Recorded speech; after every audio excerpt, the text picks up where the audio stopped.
So back in March of this year, I turned 30, and so naturally I couldn't help but get a little bit nostalgic and reflect on what my 20s brought me in terms of not only personal and business, but generally in terms of my health and fitness. When I was 20, I looked like this, and now I'm 30, I look like this. And between these two pictures, I have made so many mistakes and therefore learned so many lessons, and these are some of the biggest lessons that I learned. So the first lesson I want to talk about, and this lesson, it took me most of my 20s to learn, to give some context, is the bigger and more extreme a decision is, the more extreme the outcome is.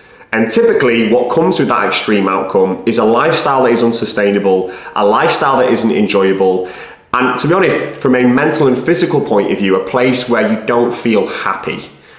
I have a few examples of this in my very early 20s. All I wanted was a six-pack. That's all I wanted. And instead of looking like those men in the magazines, I ended up looking like this, and I was incredibly unhappy. In my mid-20s, I gained around 25 kilos and looked like this. And within 3 months, I lost 50 pounds and looked like this. I lost a lot of weight, but I also lost a lot of muscle, and it got to the point where my friends behind my back were asking other people if I was okay. So the point of this first lesson is, if you are going to make a change in your life, and if you are working towards a goal in particular, make small changes towards that goal. Because if you throw the kitchen sink at it, A, you're gonna make a lot of sacrifice, which a lot of the time isn't worth it. And B, when you do hit a plateau, which is a very normal thing, if you've changed everything, you don't know what to change when you hit that plateau. So make small changes. If they are manageable, then add other changes to it. Increase or decrease your calories, introduce new foods, increase your exercise, implement new exercises. Slow and steady wins the race. The second lesson is perhaps something that you weren't anticipating, and that is that genetics plays a huge role in the way that we look and perform. And this isn't to discredit what hard work and consistency and discipline does, but when you go online, in particular in the realm of social media now, it's very easy to compare yourself to other people in terms of what they're doing and what they look like.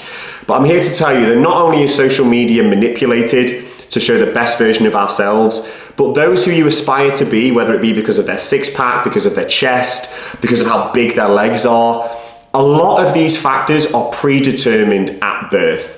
Take some of the biggest people in the world, or the biggest celebrities in the world, like The Rock. If you look at him now, you think, holy moly, this guy is huge, incredibly well built. He is a role model for many, and he is. But if you look at this guy when he's 15 or 16, the guy weighed like 250 pounds. He looked like this. Me, at 15, 16 years old, was this. Look at the difference. Granted, he's worked incredibly hard, and he's an inspiration again to so many, but he's predisposed to look a certain way. So the point of this lesson is, don't compare yourself to people on the internet in terms of what they look like.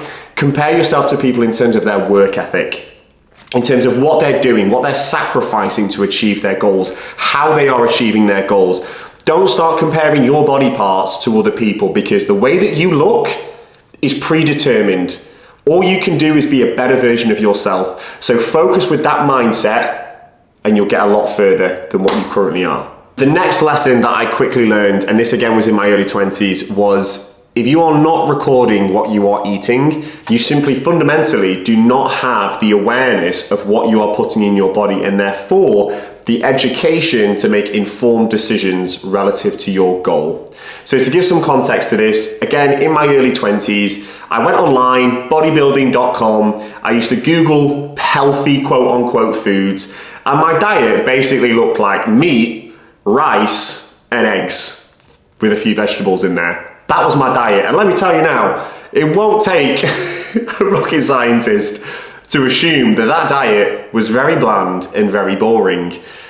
It did its job to an extent, but you can eat whatever you want and look the way that you want. What is really, really important is having the understanding of the quality and quantity that you're eating. And the only way you can do that, in my opinion, is by counting your calories. I spent most of my 20s counting my calories, and I know for some, you may think, I don't want to do that, I don't want to come dependent on it, but the idea of counting calories is so you don't do it long term. I haven't counted calories for over 5 years now because I've done it for so long. My diet doesn't change all that much, and I did it so much, I just simply got an understanding of what quality and quantity was relative to different foods. So if you are somebody who is struggling to achieve your goals, I wholeheartedly recommend to count your calories, and don't do it casually and sporadically.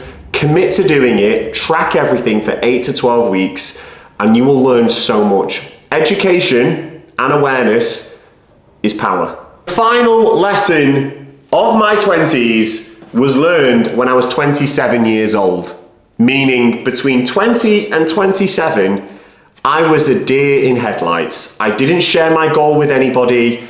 I simply tried and failed as many things as I possibly could. And although that has led me down a path whereby I am incredibly happy with the way that I look and perform, and I'm incredibly happy that I'm in a position to help other people now through my online coaching service, if I was 20, if I could do it all again, I would find somebody who had already achieved my goal. Because instead of going through hardship for 7 to 8 years of trying and failing everything under the sun, I could have worked with that individual for 3 to 6 months, achieved all of my goals and more, learned all the education and understood all the tools necessary to achieve my goal in 6 months. That's literally what I'm doing now.